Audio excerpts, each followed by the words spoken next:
સંસારમાં આવું જ છે. તમે જરા ઉપર ચડો ને એટલે લોકો તમને જોઈ ન શકે.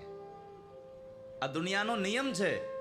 અને એમાં સૌથી વધારે તો તમને આપણા ઘરવાળા જ હરખો જોઈ ન શકે. તમારી ગમે તેટલી પ્રગતિ થાય ને તો 3 લોકોની નજર કોઈ દી સુધરે નહીં. 3 લોકોની નજર કોઈ દી ન સુધરે. આ 3 લોકોથી તમારે હંમેશા ચેતીને રહેવાનું. એક પાડોશી, 3 પ. એક પાડોશી, એક પિતરાઈ ભાઈઓ અને એક પત્ની.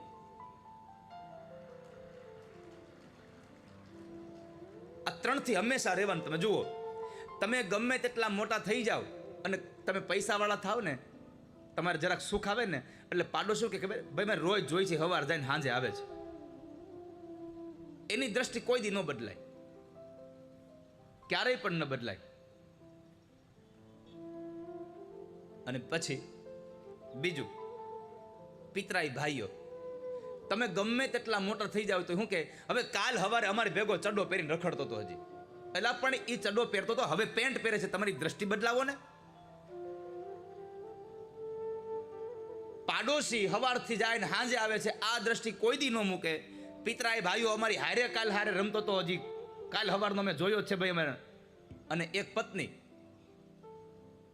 એ તો હું આવી પછી બધું થયું, નકર કાંઈ હતું જ નહીં. હા, તમારા પગલે જ બધું થયું. તમે નહોતા તો અમે તો રામજી મંદિરે હોતા હતા.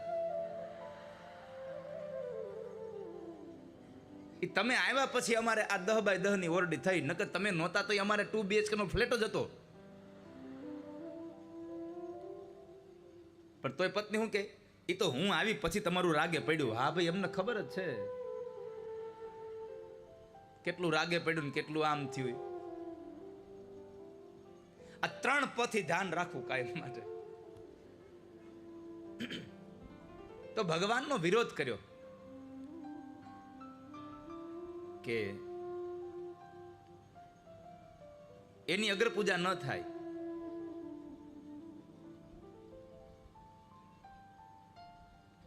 એની અગ્ર પૂજા ન થાય. ગોવાળીઓ છે, માખણ ને દહીં ચોરે, અરે કોકની સ્ત્રીના હરણ કરી જાય એની અગ્ર પૂજા. ભગવાનને એક પછી એક ગાળો દે છે. એમાં કહેવાય છે કે પરમાત્માએ 99 ગાળ સુધી સહન કરીને એને સાવધાન કર્યો કે હવે તને એક ગાળ બાકી રહી છે. મારા ફૈબાને આપેલું વચન હું નહીં પછી મૂકું. છતાં પણ શિશુપાલ આજે ન સમજ્યો અને આવેશમાં આવી ભગવાનને ગાળો દેવા લાગ્યો. 100 ગાળ સમાપન થઈ અને 101 ગાળ જ્યાં બોલે પરમાત્માએ સુદર્શન ચક્ર વહેતું કરી અને એ જ સમયે શિશુપાલનું મસ્તક કાપી નાખ્યું. પરમાત્માએ એનું મસ્તક કાપ્યું. શિશુપાલ ભગવાનમય બન્યો. પરમાત્માએ શ્રમ યજ્ઞનો મહિમા બતાવી અને અંતે પરમાત્મા દ્વારિકા જ્યારે આવે ત્યારે શાલ્વએ શોભ નામના વિમાનથી દ્વારિકા ઉપર ચઢાઈ કરી હતી. અને એ દ્વારિકા ઉપર ચઢાઈ કરીને જ્યારે એ પ્રદ્યુમ્ન મહારાજ સાથે યુદ્ધ કરતા હતા તો એ યુદ્ધની દોર ભગવાને પોતાના હાથમાં લઈ વિમાનનો નાશ કર્યો, શાલ્વનો નાશ કર્યો, દંતવક્ર વિદુરથને માર્યા. અને જ્યારે દંતવક્ર અને વિદુરથ મરાયા એટલે એમાં શિશુપાલ અને દંતવક્ર બે ગયા. એટલે જય અને વિજયનો 3જો જન્મ અહીંયા સમાપન થયો અને ભગવાનના ધામના ફરી પાછા અધિકારી બન્યા છે. એ કથા બતાવી. ત્યાર પછી સુખદેવજી મહારાજ રાજા પરીક્ષિતને જે કથાઓ વર્ણવતા હતા એ કથાઓમાં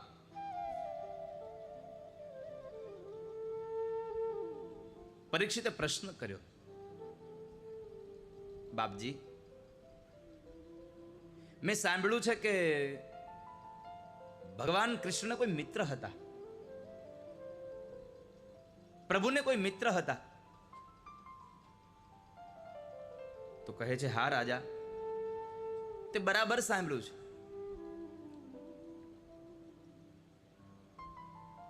જ્યારે ભગવાન સાંદીપની ઋષિના આશ્રમમાં ભણતા હતા ત્યારે પોરબંદરના એક સુદામા બ્રાહ્મણ ભગવાનના મિત્ર છે. તો બાપજી, મને મિત્રની કથા કરો ને, મારે મિત્રની કથા સાંભળવી છે.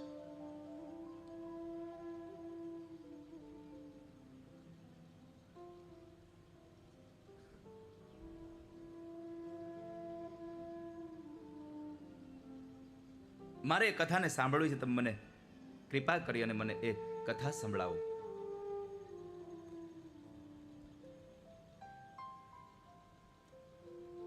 હું સુદામ ચરિત્રમાં ચડી જઈશ.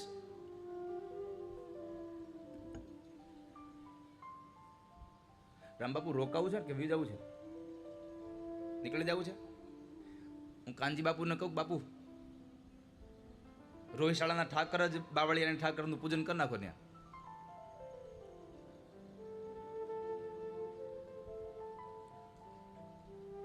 સંતો આવ્યા છે, કારણ કે સંતો પધારે અને એને ઘણી બધી જગ્યાએ અત્યારે કથાઓ હાલતી હોય એટલે બધી જગ્યાએ પધરામણીમાં જવાનું, બધાના લોકોને સાંત્વના, બધા લોકોને આશીર્વાદ દેવા જવાના હોય એટલે રામ બાપુને લોકોને.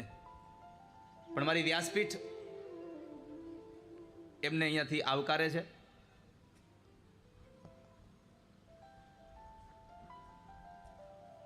એમનું ત્યાં જીણાભાઈ ને લોકો બાપુને ત્યાં સ્વાગત કરી દો, સ્વાગત કરી દો.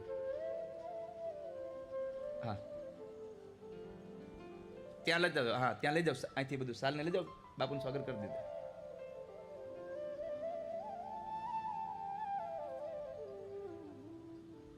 બાપજી, મેં સાંભળ્યું છે કે સખ્ય ભાવ ભગવાનમાં બહુ હતો. એ સખ્ય ભાવ મને કહો.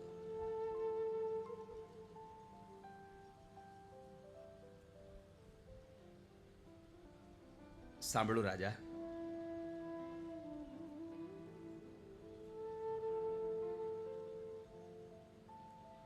પોરબંદરના સુદામા બ્રાહ્મણ હતા. આપણી પાસે સુદામા શબ્દ આવે એટલે તરત જ આપણને એમ થાય કે સુદામા એટલે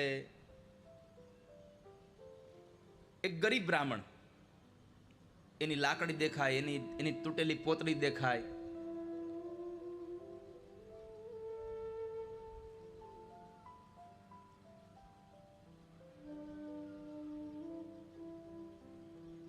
પણ અહીંયા શાસ્ત્રકારે એમ કહ્યું છે કે સુદામાને ક્યારેય કોઈ ગરીબ ન કહેશો.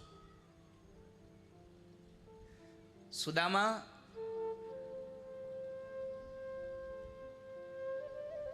આ સંસારના સૌથી ધનિકમાં ધનિક માણસ હતા, સૌથી મોટા ધનવાન હતા. કેમ? તો કહે છે કે આ સંસારના માણસ પાસે પૈસા હોય તો મંદિરમાં જઈને ભગવાન પાસે કંઈક માગતો હોય, અને સુદામા પાસે કાંઈ નહોતું તોય એણે વ્રત લીધું હતું કે હું જિંદગીમાં ભગવાન પાસે કંઈ માગીશ નહીં કોઈ દિવસ.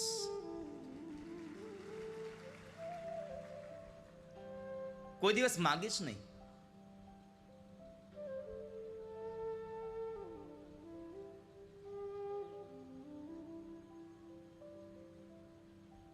ત્યારે સુદામ ચરિત્રની કથા કહેતા લખે,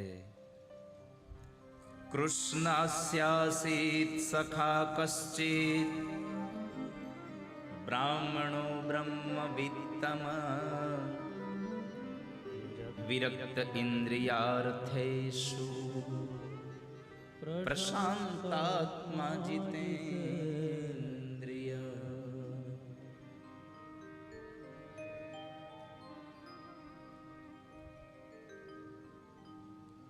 કૃષ્ણસ્યાસિત સખા કશ્ચિદ બ્રાહ્મણો બ્રહ્મવિત્તમ.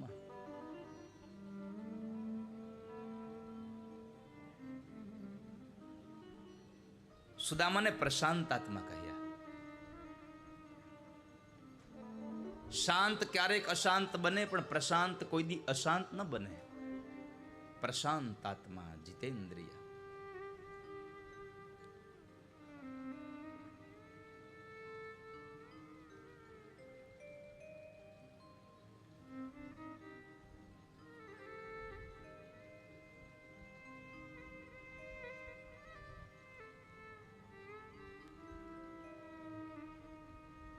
પ્રશાંતાત્મા.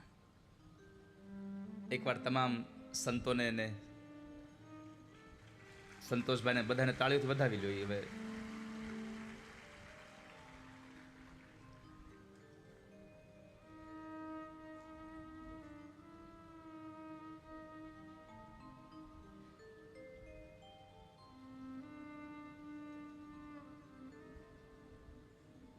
અમારા રામ બાપુની બધાએ તો આમ ગયા એટલે કહું, એટલા બધા મને આમ પ્રેમ કરે. એ બધા સંતો પ્રેમ કરેનું કારણ એક છે સંતોષભાઈના લીધે. કારણ કે સંતોષભાઈને સાથેનો મારો એક પારિવારિક નાતો, એના મારા પ્રત્યેનો ભાવ,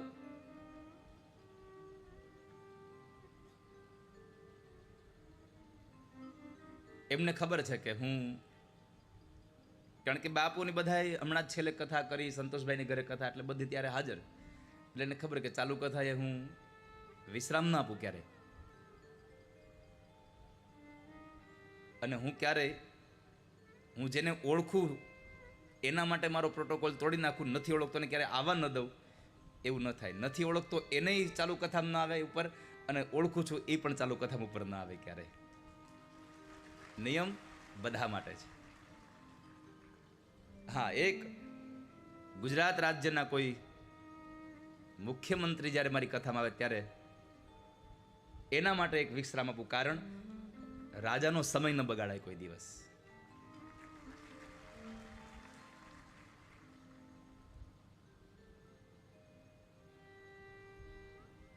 તો પ્રશાંત આત્મા જીતેન્દ્રિય,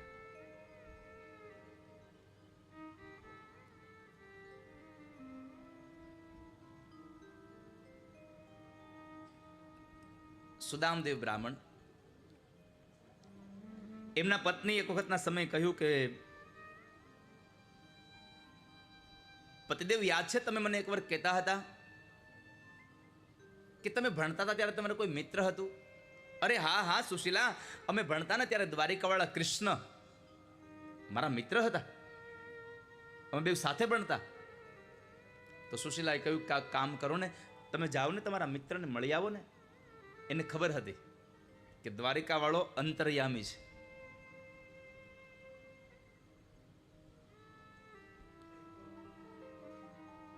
અને ન્યા જશે તો મારો પતિ ખાલી હાથ નહીં આવે. જુઓ તો ખરા, આ શબ્દ આપણને સૂચવે છે કે તમે ભાવથી દ્વારિકાવાળા પાસે જાઓ ને તો દ્વારિકાવાળો ખાલી હાથે તમને કોઈ દી પાછો નથી આવવા દેતો ક્યારેય. માગું 20 આપે 30, જય દ્વારકાધીશ.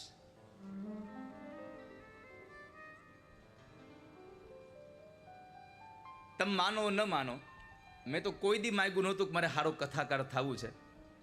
એ તો મારા પિતાશ્રીની આર્થિક સ્થિતિ બગડી એટલે મારે આમાં જવાનું થયું. નહીં તો હું 2004ની સાલમાં જ્યારે હું વડોદરામાં અભ્યાસ કરતો, અને ત્યારે હું એરોનોટિકલ એન્જિનિયરિંગમાં અભ્યાસ કરતો, પણ મારા પિતાજી રિક્ષા ચલાવતા એટલે છેલ્લા વર્ષની ફી ન ભરી શક્યા, એટલે મારે અભ્યાસ છોડી દેવો પડ્યો. પછી હું દ્વારિકા ભણવા ગયો. દ્વારિકા ભણ્યા પછી પણ કોલેજમાં નોકરી કરી, પ્રાથમિક શાળામાં શિક્ષક તરીકેની ફરજ બજાવી, પણ બધી જગ્યાએથી મન ઉઠી ગયું અને એક ભગવાનમાં મન લાગ્યું. અને ત્યારે ઠાકોરજી આજે આ વ્યાસપીઠ આટલી મોટી ગરિમા આપી ભગવાને. ક્યારેય મેં દ્વારિકામાં રહ્યો કોઈ દિવસ માગ્યું નથી, કારણ કે મારે કર્મકાંડ ને બધું કંઈ કરવું જ નહોતું. મારું તો એક સ્વપ્ન હતું એન્જિનિયર બનવું છે, અને ભગવાને એન્જિનિયર બનાવ્યો. જો વડોદરામાં ફી ભરાણી હોત તો મશીનનો એન્જિનિયર બનાવત, આજે માણાનો એન્જિનિયર બનાવ્યો ભગવાને. ઓલું મશીન બનાવતો આ માણા બનાવવાનું થયું.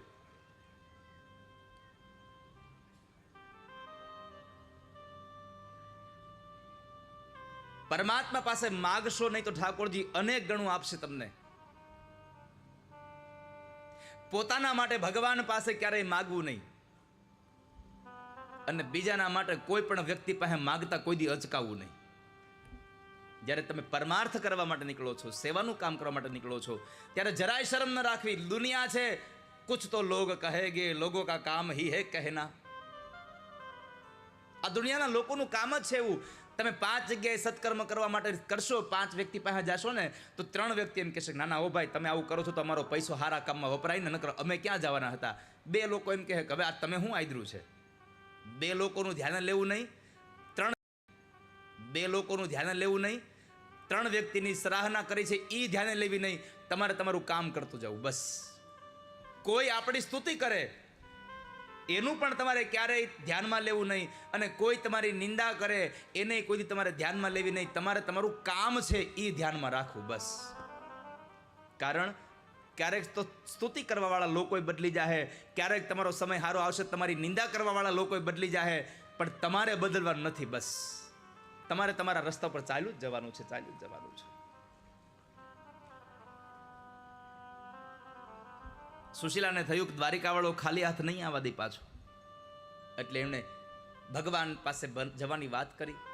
તો સુદામાએ કહ્યું કે અરે સુશીલા, તમને તો ખબર છે કે હું મરું પણ માગું નહીં કોઈ દિવસ, મારે અયાચક વ્રત છે.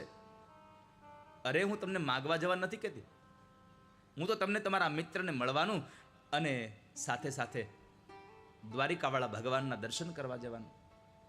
સુદામાને થયું મારા પત્ની લગ્ન થયાના આટલા વર્ષો વીતી ગયા, કોઈ દિવસ કંઈ માગ્યું નથી, આજે પહેલી વાર માગ્યું છે, અને એમાં દ્વારિકાવાળાના દર્શન કરવાનું.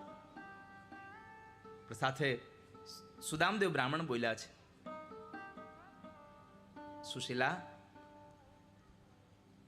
તમને ખબર છે કોઈના ઘરે જવું હોય ને તો ખાલી હાથે ન જવાય. કોઈના ઘરે ખાલી હાથે ન જવાય.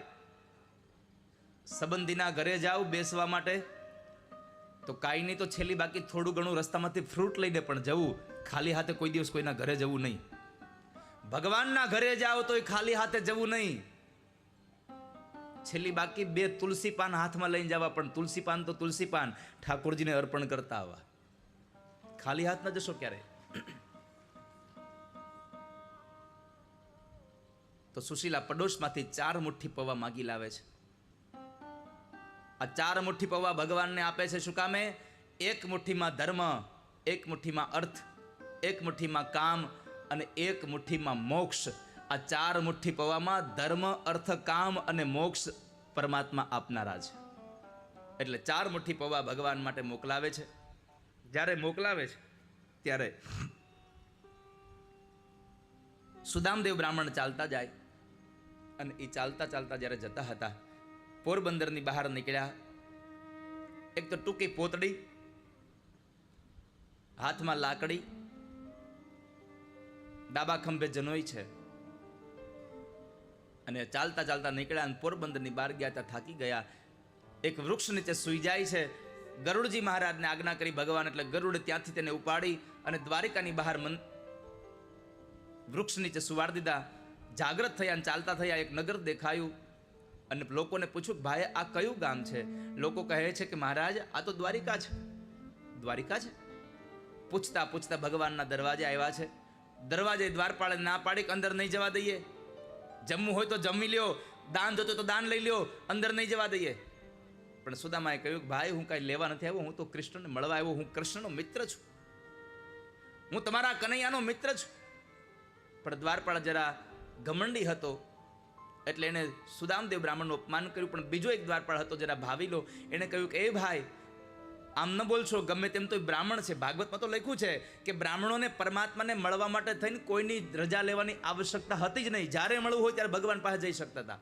પણ એક રસપ્રદ કથા બને એના માટે થઈને અહીંયા એક ભાવ લખ્યો. એટલે દ્વારપાળે કહ્યું કે મહારાજ ક્યાંથી આવો છો, કોણ છો અને શું નામ છે બતાવો. એટલે હું મારા મહારાજને જઈને કહું, જો તમને ઓળખતા હશે ને એ એમ કહેશે કે હા એને અંદર આવવા દો તો જવા દઈશ, નકર અંદર નહીં જવા દઉં. હા જાવ ને, એને જઈને કહેજો હું પોરબંદરથી આવું છું, એનો મિત્ર છું અને મારું નામ સુદામો છે. આપ ઉભા રહો અહીંયા, હું હમણાં જણાવ્યો. દ્વારપાળ અંદર જાય છે. ભગવાન જમી અને ઝૂલા ઉપર બેઠા હતા. અષ્ટપટરાણીઓ ભગવાનને ચમર ઢોળે અને માં રૂકમણી પરમાત્માને પાનનું બીડલું અંબાવતા હતા. ભગવાને બીડલું લે છે એવા સમય બરાબર દ્વારપાળ આવી પરમાત્માનો જયઘોષ કરીને કીધું, પ્રભુ એક સમાચાર આપ્યો છે. કહો ભાઈ શું સમાચાર લાવ્યા છો? દરવાજે એક બ્રાહ્મણ આવ્યા છે, દુબળું પાતળું શરીર છે, ઘણા દિવસથી એને ભોજન કર્યું નહીં હોય એવું લાગે છે,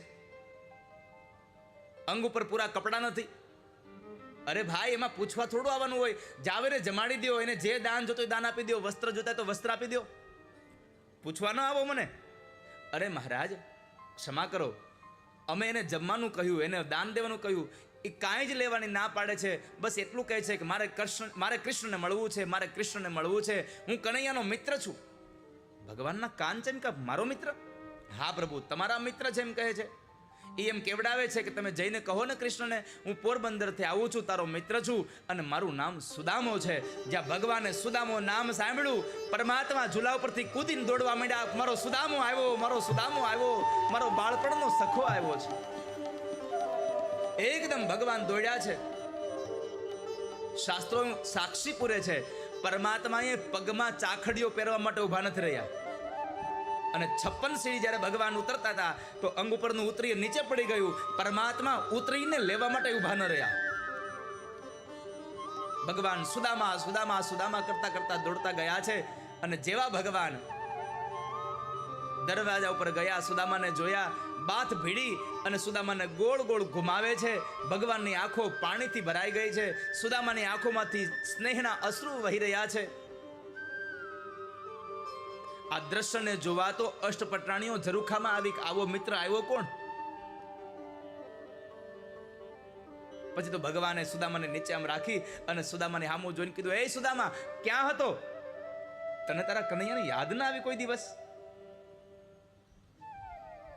તને તારો કૃષ્ણ યાદ ના આવ્યો? ભગવાન બોલે છે, સુદામા ચૂપ થયા છો. ભગવાનની સામું જોયા કરે છે.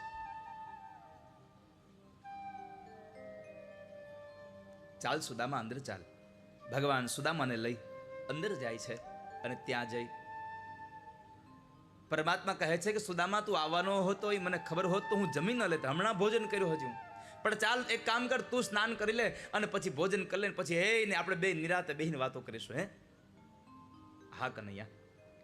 ભગવાન પોતે એને સ્નાન કરાવવા લઈ જાય છે. ભાગવતમાં લખ્યું છે વાલા ભક્તો કે ભગવાને પોતાના ઓરડાની અંદર જે ઢોલિયામાં ભગવાન સૂતા હતા ને, એ ઢોલિયા ઉપર પરમાત્માએ સુદામાને બેહાડ્યા. બેસ સુદામા, અહીંયા બેસ. નીચે પગમાં ત્રાંબાના પાત્રો રાખી અને પરમાત્મા હાથની અંદર ત્રાંબાના કળશ લઈ અને પાણી રેડવા જાય, પણ હાથમાંથી પાણી ન છૂટ્યું, આંખોમાંથી અશ્રુની ધારાઓ છૂટી ગઈ. પાણી પરાત કો હાથ છૂટો નહીં, નૈનન કે જલ સે પગ ધોય. આંખના આંસુડાથી ભગવાને પગ ધોયા છે. પગમાં કાંટા ને કાંકરા લાગ્યા હતા. ભગવાને કાંટા ને કાંકરા ખેંચ્યા, એમાં એક કાંટો ઊંડો કૂચી ગયો. ભગવાન દાંતથી જ્યારે કાંટો ખેંચવા ગયા, સુદામા કહે છે કે કનૈયા કનૈયા, શું કરો છો તમે? આ ભગવાન કહે છે, સુદામા ઉભા રહો, તારા પગમાં એક કાંટો ઊંડો ખૂચી ગયો છે. મહાપુરુષો કહે છે, કાંટો વાગ્યો તો સુદામાના પગમાં, પણ એનું દુઃખ ભગવાનના હૃદયમાં થતું હતું. મારા સુદામાને પગમાં કાંટો વાગ્યો છે. આજે એક બ્રાહ્મણની પૂજા ભગવાન કરે છે એવું નથી. આજે એક ઐશ્વર્ય જ્ઞાનની પૂજા કરે છે. અહીંયા ઐશ્વર્ય ગમે તેટલું મોટું થઈ જાય, એને જ્ઞાનની પૂજા કરતું જ રહેવું પડે છે. ભગવાન જેટલું ઐશ્વર્ય આ સંસારમાં કોઈ પાસે નથી, અને છતાં પરમાત્મા બ્રાહ્મણ રૂપી જ્ઞાનના એ પગ પખાડી રહ્યા છે. ભગવાને એને સ્નાન કરાવ્યું, એને ટૂંકી પોતડી કઢાવી નાખીને કીધું કે લે સુદામા, આ પિતાંબર પહેર. પરમાત્માએ હોનાના રંગ જેવું પિતાંબર પહેરાવ્યું હો પોતાનું. પછી તો જમાડે છે સુદામાને. બે જણા બરાબર જે ઝૂલા ઉપર ભગવાન બેસે એ ઝૂલા ઉપર સુદામાને બેહાડ્યા. આ કૃષ્ણ છે. આપણે કહેતા રહીએ છીએ કે કૃષ્ણ કરે એમ ન કરાય, કૃષ્ણ કરે એમ ન કરાય, પણ આપણે તો એક જ બાબત જોઈએ છે, કૃષ્ણએ જે 16,108 લગ્ન કર્યા એનું જ જોઈએ, બીજું કંઈ જોતા જ નથી આપણે. કૃષ્ણ કરે એમ કરાય, પણ આપણાથી થાય નહીં. આપણો બાળપણનો મિત્ર આવે, એ ગરીબ હોય અને આપણે પૈસાની તાણ ન હોય, મોટી મોટી ઓફિસો હોય, અને એ આપણી ઓફિસમાં આપણને મળવા આવે તો આપણે મિત્રને બેહાડીએ ક્યાં? બોલો, તમે મિત્રને ક્યાં બેહારો? કાં તો તમારી સામે ખુરશી નાખી દો, કાં તમારી બાજુમાં ખુરશી નાખી દો. તમારી ખુરશી પર તો ન જ બેહાડો, ગમે તેટલો મિત્ર પાકો હોય. પણ ભગવાન કૃષ્ણએ પોતાના મિત્રને પોતાના સિંહાસન પર બેહાડ્યા. બેસ સુદામા, મારા સિંહાસન પર બેસ જા. એટલે કૃષ્ણ કરે એમ તમે ન કરી શકો. આપણે 2-5 કરોડના આમ માલિક થઈ જઈએ ને આપણી ઘરે ડ્રાઈવર આવી જાય ને, પછી આપણે આપણી ગાડી જાતે ન હકાવીએ. ડ્રાઈવરને કહી, હાક ભાઈ તું ગાડી. ડ્રાઈવર ન આવ્યો હોય તો બાર ગામ જવાનું ટાળી દઈએ, બીજો ડ્રાઈવર મગાવીએ. પણ પોતે તો ડ્રાઈવ ન જ કરીએ, મારી આબરૂ વહી જાય. હું ગાડી હાકીને જાઉં કેવું લાગે? જ્યારે સોનાની આખી નગરીનો રાજા, આખી દુનિયાનો માલિક, છતાંય અર્જુનના રથના સારથી ભગવાન કૃષ્ણ બન્યા હતા. આપણાથી ન થાય, કારણ કે આપણો ઈગો આપણને વચમાં નડે છે. હું કાંઈક છું એ માણસને નડે છે. જ્યાં સુધી હું હટે નહીં ને ત્યાં સુધી તમે ક્યારેય પણ પરમાત્મા જેવા ન બની શકો વાલા. હું હટાડવું પડે જીવનમાંથી તો થાય. પરમાત્મા એ પોતાના સિંહાસન પર બેહારે અને ભગવાન એની બાજુમાં બેઠા છે. બે જણા બરાબર વાતો વળગ્યા. એમાં ભગવાનને પૂછ્યું, સુદામા કે તો ખરો, લગ્ન કર્યા કે નહીં તે? અરે હા હા કનૈયા, મેં લગ્ન કર્યા ને. મારા ભાભીનું નામ, તારા ભાભીનું નામ સુશીલા છે, નામ પ્રમાણેના ગુણેય છે, બાળકો છે.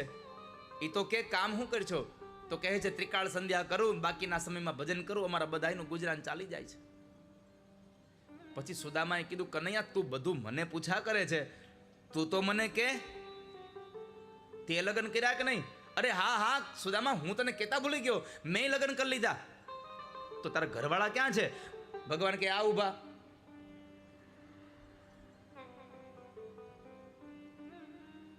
આ ઉભા. સુદામાએ ગણીને કીધું, કનૈયા આ તો પણ 8 છે. ભગવાન કહે છે, હા સુદામા, આ મારી અષ્ટપટરાણીઓ છે, બાકી તો 16,108 છે મારે.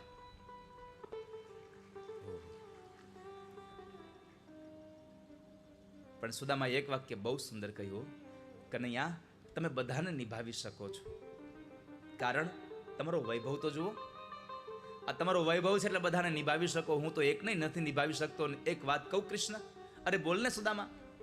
સાચું કહું, તને ગુરુની સેવા ફળી છો. આ તારો વૈભવ જોઈને થાય છે કે તને ગુરુના આશીર્વાદ ફળી ગયા છે. આ સંસારમાં ગુરુની સેવાથી જ માણસ સિદ્ધિને પામે છે. આ સંસારમાં, આ વિશ્વ આખામાં જો કોઈ એવું મંદિર હોય તો એકમાત્ર દ્વારિકાનું મંદિર છે કે જ્યાં રોજની 5 ધજાઓ ચડે છે વાલા.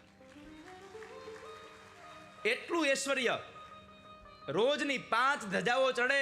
અને તોય તમને આજ એમ થાય કે હાલો ને આપણે સારું કામ થયું, એક ધજા ચડાવી ભગવાન માટે. જ્યારે ભગવાનના મંદિરે ધજા ચડાવવાનો સંકલ્પ થાય, 2023માં સંકલ્પ થાય તો 2026માં વારો આવે. એટલી ધજાઓ નોંધાયેલી પડી છે.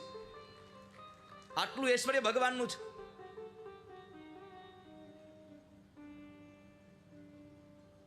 એવો ઠાકોરજીનો વૈભવ. હા સુદામા, સાચી વાત છે.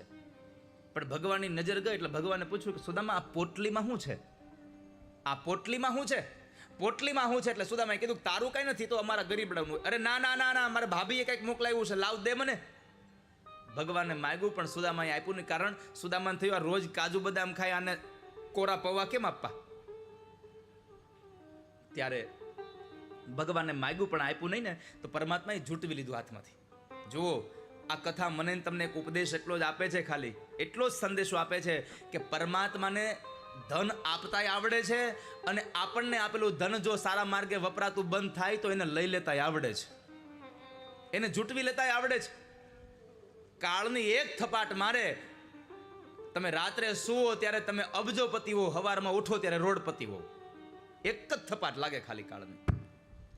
એટલે તમને એટલું જ મારે કહેવું છે કે જ્યારે તમારો સારો સમય આવ્યો હોય ને ભગવાનની કૃપાથી, ત્યારે એ સારા સમયમાં સૌનું ધ્યાન રાખી લેજો. એ સમય તમારો ઊભો રહે. બાકી ધ્યાન રાખતા બંધ થઈ ગયા તો સમય વયો જાય અને સમયની હારે તમે ફેંકાઈ જવાના. તમારો સમય આવે ત્યારે સારું કામ કરી લેજો વાલા ભક્તો. તો એમાં સુદામા પાસેથી પોટલી આંચકી લીધી અને એ પોટલીને જ્યાં બરાબર ખોલે એમાંથી પૌવા નીકળ્યા છે. પણ કેતા આનંદ થાય છે, જ્યારે પૌવાની પોટલી ખુલતી હતી ને, ત્યારે પૌવાની પોટલી નહોતી ખુલતી, તો સુદામાનું ભાગ્ય ખુલતું હતું ભગવાનના હાથથી. હવે સુદામાનું ભાગ્ય નસીબ ખુલતું હતું. અને પરમાત્માએ પોટલી ખોલીને પૌવા નીકળ્યા. 3 ઘટનાઓ ઘટી. અષ્ટપટરાણીઓ બોલ્યા, લ્યો આ તો પૌવા છે. તમારી પાસે ગમે તેટલી સંપદા થઈ જાય ને, તો તમારાથી નાના માણસોના કોઈ પણ જીવન ચરિત્રો પર ક્યારેય હસશો નહીં વાલા. ક્યારેય પણ સામેવાળા માણસને દુઃખ થાય એવું હસવું નહીં.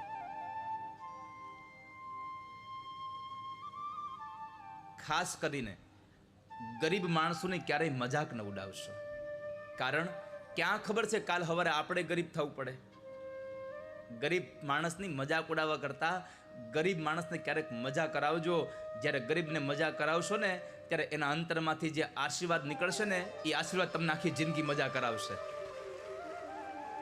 માટે કોઈકને મજા કરાવજો, કોઈની મજાક ન કરશો.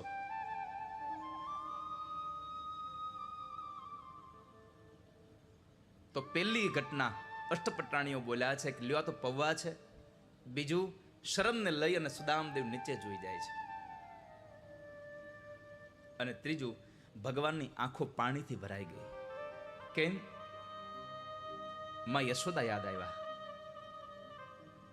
કે માં દૂધમાં સાકર ઘોળી અને ચંદ્રમાની અંદર એ પૌવા પલાળી અને માં ખવડાવતી હતી. પણ કહેતા આનંદ થાય છે કે માં યશોદાના પૌવા દૂધ અને સાકરમાં પલાળેલા હતા, જ્યારે સુદામાના પૌવા પ્રેમમાં પલાળેલા હતા. અને સંસારમાં દૂધ અને સાકર કરતા પણ પ્રેમ વધારે મીઠો હોય છે. પરમાત્માએ સુદામાની હારે વાતો કરી, એલા એ આ તને હજી એકલા એકલા ખાવાની ટેવ નથી ગઈ? તને યાદ છે સુદામા? એ સુદામા, તને યાદ છે આપણે બે ભણતા હતા અને આપણે બે જ્યારે આશ્રમમાંથી જ્યારે જંગલમાં ગયા અને ત્યારે ઓલા ડબરામાં મારા ભાગના દાળિયા તું ખાઈ ગયો તો યાદ છે તને? હે? સુદામા કહે છે, હા પ્રભુ મને યાદ છે. આપણે બધા એમ કહીએ છીએ કે સુદામાને ભૂખ લાગી એટલે ભગવાનના ભાગના એ દાળિયા સુદામા ખાઈ ગયા. ઘટના એવી નહોતી. ઘટના હકીકતમાં કંઈક બીજું હતું. જ્યારે એ દાળિયા ભર્યા ત્યારે દરિદ્રતાનો યોગ ચાલતો હતો અને એ દરિદ્રતાના યોગમાં ભરેલા દાળિયા જે માણસ ખાય એના જીવનમાં ગરીબાઈ આવે. આ વાતની ખબર સુદામાને પડીને એટલે સુદામાએ નક્કી કર્યું હતું કે આ દાળિયા ખાવ અને મારા જીવનમાં ગરીબાઈ આવે તો ભલે આવે, મારો મિત્ર કૃષ્ણ ગરીબ ન થવો જોઈએ. મારો કૃષ્ણ ગરીબ ન થવો જોઈએ. એટલે આ દાળિયા કૃષ્ણ ખાય નહીં અને એ ગરીબ બને નહીં, એટલે સુદામાએ દાળિયા ખાઈ લીધા હતા. સુદામાને ભૂખ નહોતી લાગી વાલા. આવો મિત્ર મળે ને તો જીવન ધન્ય થઈ જાય. મિત્ર એસા કીજીએ ઢાલ સરીખા હોય, દુઃખ में आगे सुख में पीछे હોય. નહીં તો અત્યારના મિત્ર તો ઘણા એવા હોય, તારા ખીચામાં પૈસા હોય ત્યાં સુધી તું મારો મિત્ર, પછી તું તારા રસ્તે, હું મારા રસ્તે. આવા મિત્રની જરૂર નથી. મિત્ર તો એવો રાખજો કે જે તમને જીવનભર આનંદમાં રાખે. તમારા જીવનની કોઈ પણ નાનામાં નાની વાત તમે ખુલ્લા દિલથી કરી શકો ને એવો મિત્ર રાખજો.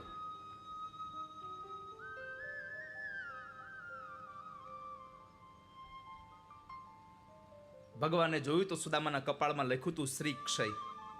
પૈસો જ ન હોય. ભગવાન કે આને ભૂંસી નહીં શકું પણ આને ઉલટાવી તો નાખું. પરમાત્માએ ઉલટાવી નાખ્યું અને અક્ષય શ્રી કરી દીધું. જ્યાં કુબેરનો ભંડાર ઓછો પડે, કુબેરનો ભંડાર ઓછો પડે એવું કરી નાખ્યું ભગવાને. એક મુઠ્ઠી પૌવા ખાધા, દ્વારિકામાં જેટલી સંપદા હતી એના કરતા હવાઈ સંપદા ભગવાને પોરબંદરમાં આપી. અને બીજી મુઠ્ઠી પૌવા ખાવા ગયા, રૂકમણી હાથ પકડ્યો, પ્રભુ બસ હો, ઐશ્વર્ય આપવા માટે બીજી મુઠ્ઠી પૌવા ખાવાની જરૂર નથી, તમારું સામર્થ્ય એટલું છે.